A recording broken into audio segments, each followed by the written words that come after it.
demandes l'asile, au lieu que tu sois accordé le permis de travail après 6 mois, il a mis ça carrément en 365 jours. Oh, okay. Alors, jusqu'aujourd'hui, maintenant, si tu as demandé l'asile après le mois d'octobre de 2020, tu dois pouvoir attendre 365 jours pour... Tu peux t'enregistrer, être membre des CASA. Si tu es membre des CASA, au lieu que tu attendes le 365 jours, dans les 150 jours, tu peux appliquer pour ton permis de travail. Et tu as seulement à trouver au niveau des États-Unis. Et cela passe par les National Visa Center et c'est revu et ça va au niveau de l'ambassade. Tu passes par l'interview, tu viens voir leur rêve se réaliser. Donc si tu es étranger, tu es aux États-Unis, tu as un projet où tu réfléchis sur ton papier, comment avoir les statuts légaux ou alors comment arriver à aller aux études, retourner aux études. N'hésite pas à me contacter. Une opportunité pour chaque personne qui a une ambition à voir ce rêve réalisé. Salut les amis, bienvenue à la nouvelle édition de Le Cerveau d'Afrique. Alors aujourd'hui nous recevons pour vous Madame Rosie Bigabois. Alors elle est avocate de profession, elle est spécialisée dans l'immigration, elle est aussi femme d'affaires, elle est business owner et puis sa compagnie d'affaires aide beaucoup de personnes à commencer leur propre business. Alors aujourd'hui, nous allons essayer de pouvoir parler du business d'abord, mais généralement aussi nous allons parler de l'immigration. Alors quels sont les aléas, quelles sont les difficultés que les gens rencontrent et elle va aussi nous parler de son expérience et aussi nous allons essayer un peu de pouvoir comprendre un peu ce qu'elle fait dans son business et comment elle peut vous aider si vous avez aussi des ambitions de pouvoir commencer vos propres affaires. Alors elle a beaucoup d'expérience. Et aujourd'hui, nous allons essayer de pouvoir tirer quelque chose de ces expériences. Et à partir de là, nous allons voir comment combiner ensemble. Allez, on se retrouve après. Yeah.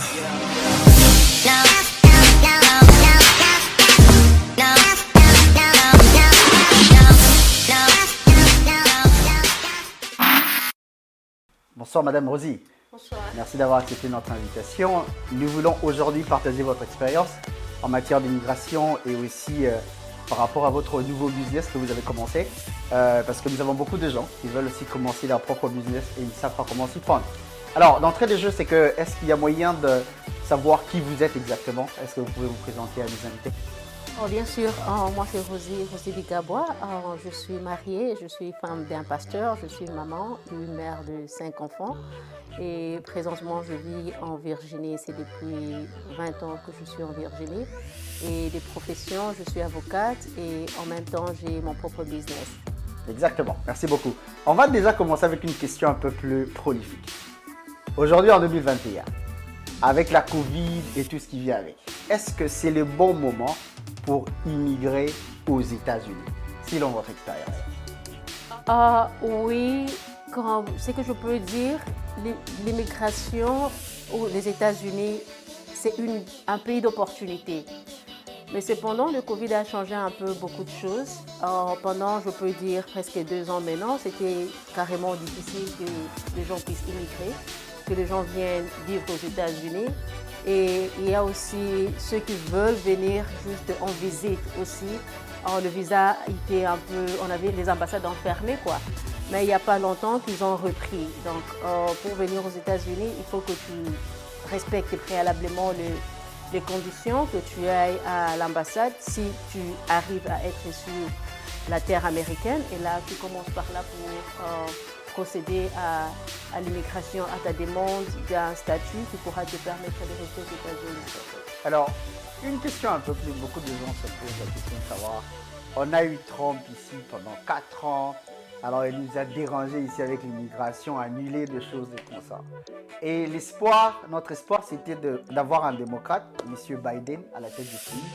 Mais nous voulons savoir exactement, parce que jusque-là nous sentons, je ne sais pas s'il y a un changement comme tel, parce que c'est difficile de savoir exactement si Biden est venu et il a changé vraiment les choses comme on l'attendait.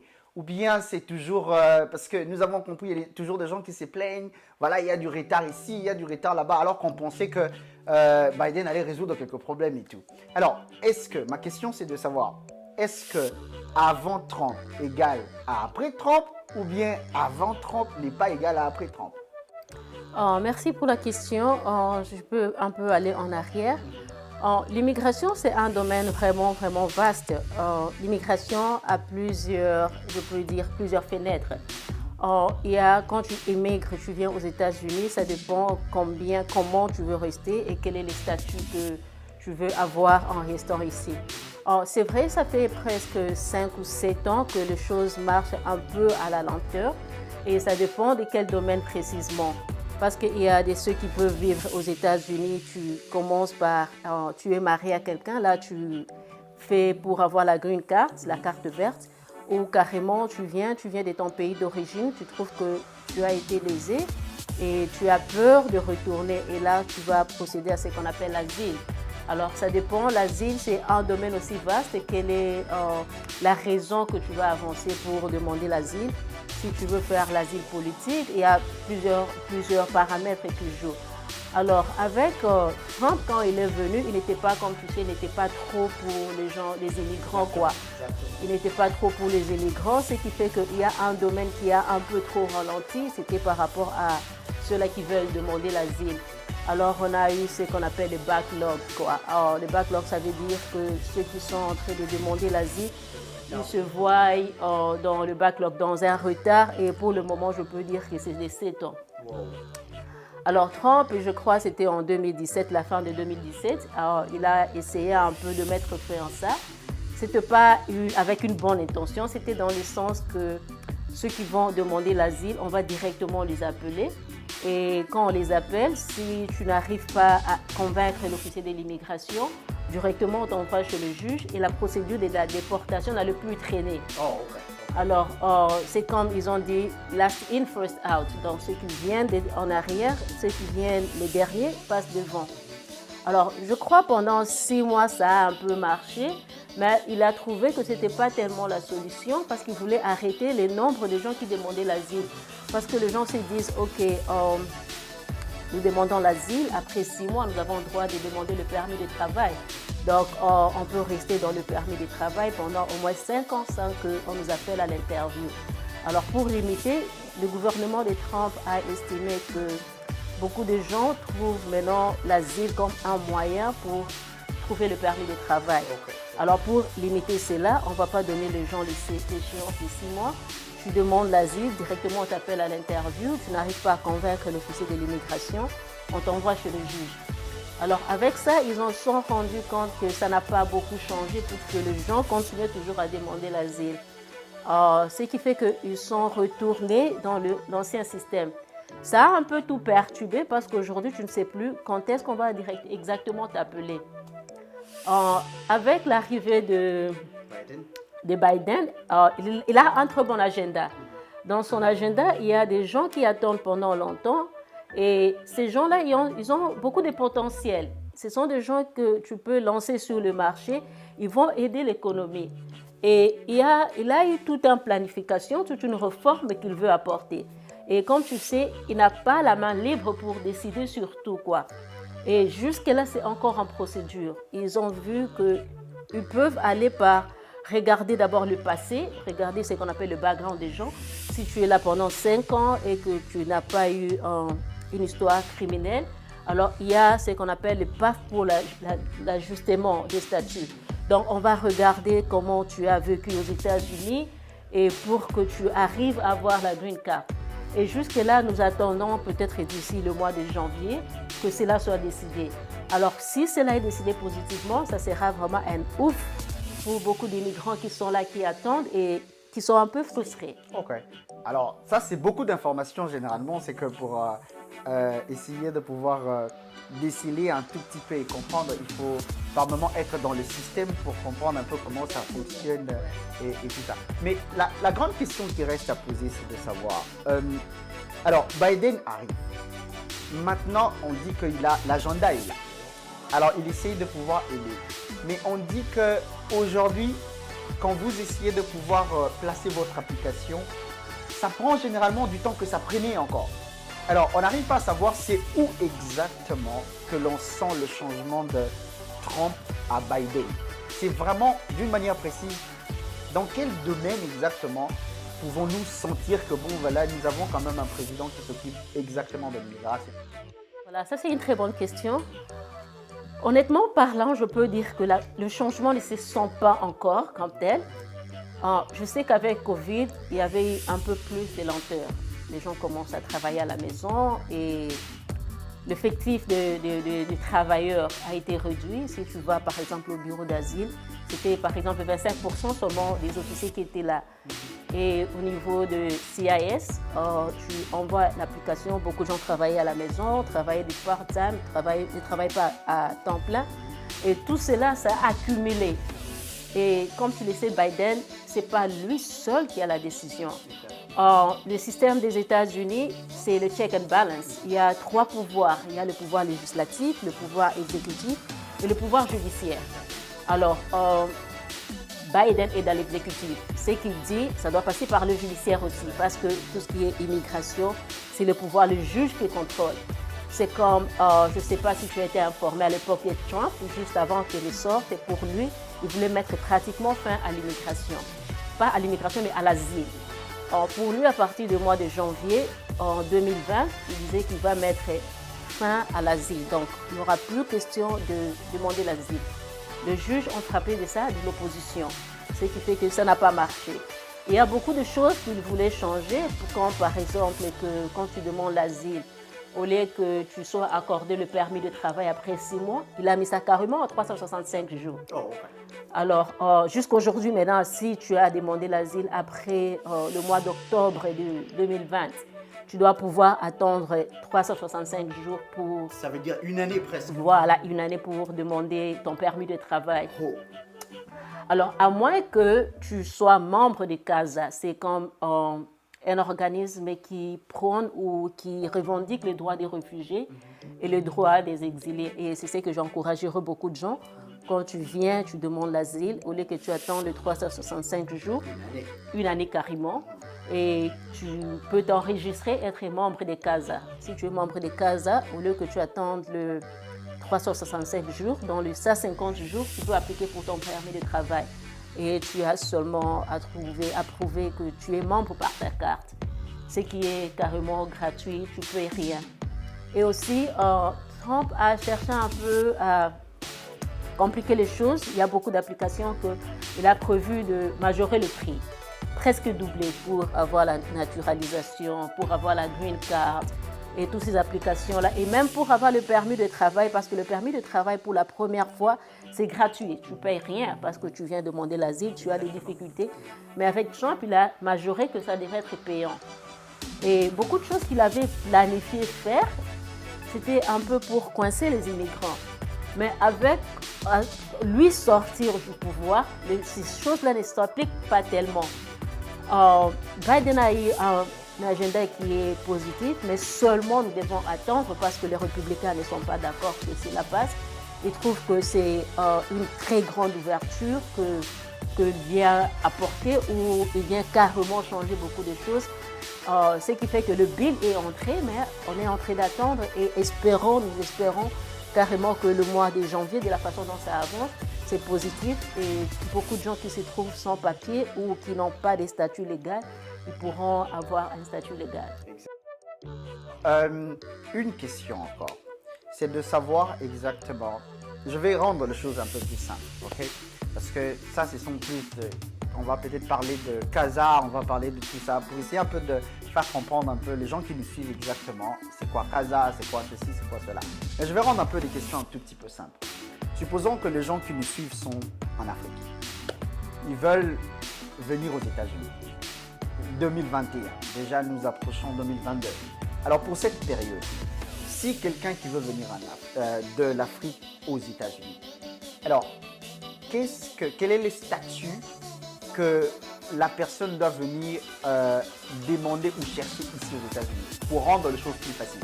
Alors, si tu peux commencer à nous aider à faire du premier, le plus facile, au plus difficile, généralement. Peut-être pour une liste de 3 statuts, par exemple. Voilà. Quand tu viens d'un pays étranger, tu viens aux États-Unis, soit tu viens comme immigrant directement, ou tu viens comme non-immigrant. Qu'est-ce que je veux dire par là? Si tu viens comme immigrant, ça veut dire que tu as un dossier qui a commencé ici, tu as un parent, tu as un enfant, tu as un membre de famille qui a pu commencer déjà l'application pour toi au niveau des États-Unis. Et cela passe par les National Visa Center et c'est revu et ça va au niveau de l'ambassade. Tu passes par l'interview, tu viens, quand tu entres et tu as la green card. Alors, quand tu viens pour le visa d'immigrant, soit c'est un membre de famille ou carrément tu as joué au DV Loterie. Alors, avec la loterie, tu viens, tu entres aux États-Unis, tu as la green card. Mais un grand nombre ne vient pas directement comme immigrant. Un grand nombre vient avec un visa de tourisme ou alors un visa de business, d'affaires, où tu viens comme étudiant, où tu as les G4, tu viens comme un travailleur. Et en étant ici, alors, tu changes ton statut. Alors, ça dépend de la façon dont tu es entré. Ceux qui entrent déjà avec le visa d'immigrant, ils n'ont pas un problème parce que déjà, à partir de l'ambassade, ils entrent directement, ils ont des papiers. Et il y a de ceux-là qui entrent comme réfugiés, ça veut dire que les HCR ou l'immigration ou les États-Unis t'ont pris déjà en charge à partir du pays où tu es parti demander refuge. Alors, une autre catégorie, ce sont ceux-là qui viennent avec le visa non-immigrant. Les visas non-immigrants, un grand nombre arrivent aux États-Unis avec les visas non-immigrants. Et quand maintenant ils arrivent aux États-Unis, ils réfléchissent comment rentrer, comment ne pas rentrer plus tôt, comment rester, voilà. Alors quand tu es sur les sols américains, maintenant il y a plusieurs ouvertures, il y a plusieurs moyens de rester et régulariser ton statut. Merci beaucoup. Alors, c'est vraiment beaucoup d'informations, et je pense que quand il s'agit de l'immigration, c'est que tout un chacun de nous a ses propres problèmes. Il y a des gens qui viennent avec des visas de visiteurs, il y a de ceux qui viennent avec des visas étudiants, il y a tout le monde, tout un chacun de nous a ses propres trucs. Alors je pense que nous allons peut-être essayer de trouver le temps où nous allons commencer à parler de types de visas et de types de problèmes. Par exemple, parler de ceux qui viennent avec des visas visiteurs, comment ils doivent s'y prendre et tout ce qui vient avec. Ok. Alors maintenant, nous allons essayer de prendre peut-être 2 dernières questions de l'immigration et nous allons essayer de pouvoir passer au niveau de comme votre affaire généralement, et si quelqu'un a besoin de commencer son propre business, comment on peut vous atteindre et comment vous pouvez nous aider. Alors, mais 2 dernières questions par rapport à l'immigration. Aujourd'hui, on se dit, nous avons Biden, 2021. Les choses ont changé, bon, il y a un peu du retard à cause de Covid et tout ce qui vient avec et tout. Mais maintenant, nous allons essayer de pouvoir retourner un peu chez vous. Vous traitez beaucoup de problèmes. Vous avez beaucoup de gens qui viennent vous voir par rapport à ceci, par rapport à cela. Alors, si les personnes qui nous suivent maintenant, si nous avons quelqu'un qui a besoin, qui a un petit problème, et qui a besoin de l'aide au niveau de l'immigration, d'abord, nous allons essayer de pouvoir afficher votre numéro de téléphone. Les gens vont voir et pourront vous contacter s'il y a un petit problème et tout. Mais la grande question que les gens se posent, c'est quand il faut faire par rapport aux frais. Il y a de frais par rapport à... Ça varie, les tarifs varient par rapport à la situation de personne ou bien c'est seulement par rapport à ce que vous cherchez. Je ne sais pas si je me fais comprendre. Ça veut dire quelqu'un qui se dit par exemple que je vais rester ou être déporté demain. Alors, cette personne, si la personne essaie de vous joindre pour demander de l'aide, est-ce que le tarif de cette personne sera équitable avec le tarif de l'autre personne qui vient à peine aujourd'hui d'arriver et qui, avec un visa de visite ou un visa étudiant et qui a besoin de demander l'asile? Est-ce que le tarif va varier? Donc, ma question, c'est plus en fonction de tarif. Est-ce qu'il y a des situations qui demandent des tarifs élevés et il y a des situations qui demandent des tarifs un peu, je peux dire, moyens? Ça, c'est une très bonne question. Je peux juste t'amener à réfléchir. Si tu es un médecin, tu vas à l'hôpital, quand tu as la tête qui te fait mal, tu as une consultation sur la tête, ou quand tu fais la consultation, le docteur diagnostique la maladie. Ça dépendra de la maladie que tu as qui saura te soigner et ce qui suivra, la facture va se suivre. Voilà. Donc, il y a d'abord la consultation. C'est le premier point. Quand tu es malade, on ne sait pas quelle est la maladie. On doit d'abord découvrir quelle est la maladie? Tu as parlé de la déportation. On n'arrive pas aux États-Unis et on est déporté demain. C'est toute une procédure. On veut te déporter. Pourquoi? Comment tu es entré? Quel est le problème? Donc, ça doit varier, quoi, parce que l'immigration, comme j'ai dit, c'est tellement vaste et on obtient les statuts légaux de plusieurs façons. Et tout dépend de ta situation. Donc, souvent, je dis l'immigration, c'est personnel, c'est subjectif et ce sont des paramètres que nous devons voir dans quel sens ou comment, quelle est la situation de la personne. Et pour répondre directement à ta question, oui, les tarifs varient. Yeah. L'argent, là, c'est compliqué. Hein? Alors, ok, une dernière question. Alors, c'est une question simple. Y a-t-il un type de personnes ou de nationalités que vous essayez de traiter dans votre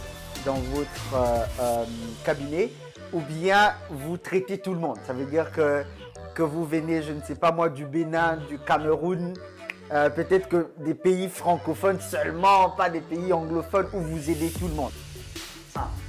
Voilà, nous aidons tous ceux qui sont immigrants. Peu importe le pays, ton pays d'origine. Peu importe ton pays d'origine, peu importe le continent d'où tu viens, aussi longtemps que tu n'as pas un droit légal ou tu n'as pas la résidence ou la nationalité américaine, nous sommes là à ta disposition. Donc, tout le paramètre de l'immigration, tout ce qui concerne l'immigration, nous traitons. Tu as la famille en dehors des États-Unis, tu veux le faire venir. Tu es de Bénin, tu es du Congo, tu es de la France, tu es n'importe quel pays. Si l'Amérique n'est pas ton pays, tu es la bienvenue et je crois que tu es à la bonne place. Merci beaucoup. Alors, c'était la dernière question, mais je vais prendre les biscuits. Nous appelons ça les biscuits. Ça veut dire que c'est une dernière question, mais pas comme une dernière question. Alors, nous, en fait, on a bien compris exactement, c'est tout le monde qui peut venir. Mais une autre forme de question, c'est nous avons aussi nos amis qui viennent peut-être à peine d'arriver, qui aussi sont en train de songer un jour de venir comme vous autres. Ça veut dire faire le droit, aider aussi dans l'immigration les autres Africains qui ont des problèmes et consorts. Est-ce que ces personnes peuvent aussi vous contacter pour quelques questions d'orientation, comment étudier, comment s'y prendre? Parce que quand on est nouveau, alors c'est un peu plus compliqué pour tout un chacun. Est-ce que c'est aussi quelque chose que vous êtes disposé à pouvoir entreprendre? Oh oui, bien sûr. Ça, c'est même une des raisons qui a fait assez que je puisse me focaliser dans l'immigration. On a toujours besoin de quelqu'un pour arriver à un endroit, pour arriver quelque part. Et beaucoup de gens n'arrivent pas à voir leurs rêves se réaliser par manque d'information, une bonne information, je peux dire, ou une manque d'une bonne orientation. Et ça me fait toujours plaisir, où je suis toujours ouverte d'aider. Et ça, c'est quelque chose qui est en moi. J'aime bien voir mes frères, mes sœurs, les Africains, les étrangers, quand tu arrives dans ce pays, voir comment les gens arrivent à s'épanouir et à voir leurs rêves se réaliser. Donc, si tu es étranger, tu es aux États-Unis, tu as un projet où tu réfléchis sur ton papier, comment avoir les statuts légaux ou alors comment arriver à aller aux études, retourner aux études, n'hésite pas à me contacter. Je pourrais t'expliquer pas sur pas, point par point, comment je suis arrivée à m'en sortir. Et je crois que l'opportunité, c'est à tout le monde. Il suffit que tu sois déterminé, que tu veux le faire. C'est à ta portée, quoi. Donc, je crois que tu veux me joindre. Tu as une question, n'hésite même pas. Je suis là pour aider. J'ai été aidée quelque part. Et j'ai ce cœur-là d'aider, de voir que nous puissions évoluer ensemble. Exactement. Merci beaucoup. Alors, on va parler de RN Business Consulting. Maman, on se pose la question de savoir, vous-même, vous avez la casquette d'avocate, de carrière, immigration, et là, je suppose que vous avez beaucoup d'appels, des gens qui vous appellent disent seulement que Madame Rosie, moi j'ai rêvé que mes papiers ont des difficultés. Alors, ces genres de trucs, vous gérez ça. Vous êtes mère de famille, vous avez des enfants, il faut prendre, vous avez un mari, il faut prendre soin. Vous commencez encore un business à côté. Alors, comment arrivez-vous à gérer toutes ces casquettes-là, je veux dire, aujourd'hui, mère, demain, je ne sais pas, business owner et tout ce qui vient avec. Comment vous arrivez, femme d'un pasteur exactement, comment vous essayez de pouvoir régler toutes ces idées-là? Ah oui, merci beaucoup. Ce que je peux dire, c'est avoir la détermination. Je crois que c'est le point de départ. Et je crois que quand tu as la détermination, tu veux ou tu sais ce que tu veux faire, tu pourras y arriver. En parlant de business, je crois que c'est une opportunité que chacune de nous peut take advantage, comme on dit. Parce que c'est peut-être pas tout le monde qui peut faire le domaine de l'immigration, c'est pas tout le monde peut-être qui peut aller aux études, mais je crois le business et surtout le business que je suis en train de faire, c'est vraiment à la portée de tout le monde. Parce qu'aujourd'hui, tu travailles, tu vas 9h à 17h, tu n'as pas le temps pour la famille. Peut-être que l'argent que tu gagnes, c'est juste limité, tu n'arrives pas à combler tes besoins. À cause du travail, tu n'as pas le temps de voyager, tu n'as pas le temps pour toi-même, quoi. Mais avec ces business, ces R&B business, c'est une opportunité pour chaque personne qui a une ambition à voir ses rêves réalisés, se réaliser. Alors, là, maintenant, parlons de R&B business en soi. C'est quoi R&B business? Et quels sont les services que vous offrez à des gens qui nous suivent? Ok, merci beaucoup. Il n'y a pas très longtemps que j'ai vu un ad, comme on dit, une publicité, je peux dire, et ça parlait de digital marketing business. J'étais vraiment impressionnée par les résultats, mais je dois dire, vrai, j'étais un peu sceptique. Parce que tu vois, quand tu as fait le droit, tu réfléchis un peu beaucoup, tu ne t'engages pas à quelque chose sans pour autant réfléchir. Tu es quelque part formé à réfléchir, à questionner chaque chose. Mais tellement j'étais impressionnée par les résultats, je me suis dit, je vais contacter ces gens et je vais faire mes recherches, je vois que c'était vrai. Alors, je suis entrée en contact avec ces gens-là et ils m'ont invité à un webinaire, à joindre quoi. Et j'ai joint ces webinaires, j'étais vraiment... Comment je peux dire, stupéfait.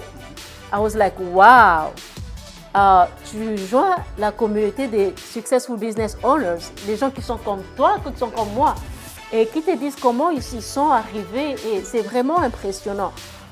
Et surtout que dans le monde aujourd'hui, tout est online. So, le business là est digital marketing business. Pour moi, je me disais, je n'ai aucune expérience dans le digital marketing. D'abord, je ne comprenais pas c'était quoi. Et seulement quand je joins le webinaire, et ce qui est bien, le webinaire est free. Et c'est free, je dois faire un disclaimer, tu payes un sac $49, mais qui est refundable. Et tout ce que tu peux avoir comme question, tu as l'occasion de poser cette question-là. Tu rencontres des milliers de gens qui sont venus, des immigrants qui sont venus, qui travaillaient le travail de home care, qui travaillent 3 jobs et maintenant qui se sont arrivés à se payer des maisons, qui vivent paisiblement. Et ce qui est bien avec les R&B business, quand tu joins les webinaires, le système, c'est le système qui prend tout, quoi. C'est le système, donc c'est quelque chose qui est le training est déjà là, toi tu vas prendre le training. C'est comme on te montre le chemin, fais un pas, le pas qui suit, et tu as un coach, tu as un mentor, les gens qui... Vous avez vraiment quelqu'un qui te tient la main, qui t'aide à pouvoir avancer exactement. Ok. Alors maintenant, en soi, maintenant, j'ai besoin de clarifier un peu pour nos amis qui nous suivent. Vous avez besoin de commencer quelque chose aujourd'hui. Vous n'avez pas besoin il faut arrêter votre travail pour commencer votre nouveau business ou les gens qui nous suivent vous avez seulement l'idée ou le désir de commencer un business. Ces personnes vont vous joindre et vous allez orienter ces personnes par rapport à leurs idées. C'est ça. Ok, voilà. Tu veux commencer ton business, tu veux être, comme je peux dire, business owner. Tu veux avoir le temps, que tu contrôles toi-même ton temps. Tu veux travailler à la maison, tu es en voyage, tu as ton travail. Parce que le R&B business, c'est digital marketing. Donc, toi-même, tu deviens ton propre boss. C'est ton business à toi-même. Et il suffit, ce que tu dois seulement avoir, c'est l'Internet. Donc, le computer qui est connecté à l'Internet, bien sûr, et ton téléphone pour run your own business. Et ça ne peut pas t'empêcher de travailler autre chose. Et dès que tu commences le training, d'abord tu vas joindre le webinaire. Le webinaire te donne l'idée générale de quoi, c'est quoi, qu'est-ce qui se passe. Parce que je ne saurais pas parler de ça point par point. Et c'est pourquoi on a le webinaire, c'est juste 90 minutes. Et c'est pour ceux-là qui ont la détermination de réussir. Quand tu es déterminé, tu es prêt à payer aussi le prix. Et ce qui est encourageant, tu vas voir que tu n'es pas seul, ce n'est pas un business que tu vas commencer, qu'on te laisse comme ça. On t'entraîne pas sur pas à pas. Tu as un coach, tu as toute une communauté de gens qui ont réussi dans ces business-là et qui te montrent comment ils réussissent. Et beaucoup plus, c'est le digital marketing. Donc, tu ne vends rien, tu ne vas pas à la porte de quelqu'un frapper que je vends quelque chose. Non, c'est le système en fait qui fait tout pour toi. Exactement. Madame Rosie, nous n'allons pas vraiment prendre votre temps. Alors, je pense que c'est beaucoup d'informations à pouvoir disséquer un tout petit peu. Voilà. Alors, nous allons essayer de faire un effort et nous allons revenir vers vous. Comme ça, nous allons essayer de prendre point par point quel type Parce qu'on a parlé de Casa, on a parlé de tout ce qui vient. Alors, c'est un peu plus compliqué pour tout un chacun de nous de pouvoir vraiment comprendre à la ligne qu'est-ce que vous essayez de pouvoir dire. Alors, nous allons essayer de revenir vers vous. Et là, nous allons essayer de prendre point par point et parler de sujet par sujet, cas par cas. Comme ça, nous allons permettre à ceux qui nous suivent de pouvoir bien comprendre exactement. Alors, il nous reste de pouvoir vous remercier pour votre temps. Alors, je ne sais pas si vous avez un dernier mot pour les gens qui nous suivent. Ah oui, bien sûr. Merci d'abord de cette invitation. C'était un plaisir. Voilà, pour toi qui me suis, toi qui nous suis en ce moment. Je te remercie pour ton temps et juste te dire que si jamais tu as une question sur l'immigration, tu as un membre de famille que tu voudrais faire venir aux États-Unis, tu as un ami qui est aux États-Unis ou de membres de famille qui sont ici, qui ont un problème au niveau de l'immigration, en tout cas, n'hésite pas de nous joindre.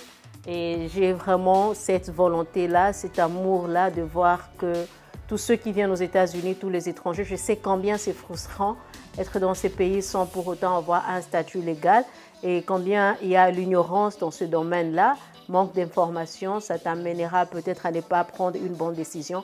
Alors n'hésite pas de nous joindre et nous sommes là pour vous. Merci beaucoup, Madame Rosie. Merci pour le temps que vous avez décerné à notre égard. Alors, les amis, il ne me reste seulement qu'à vous remercier pour le temps que vous avez essayé de disposer pour nous suivre. Alors, nous allons prendre le rendez-vous au prochain numéro. Bye bye.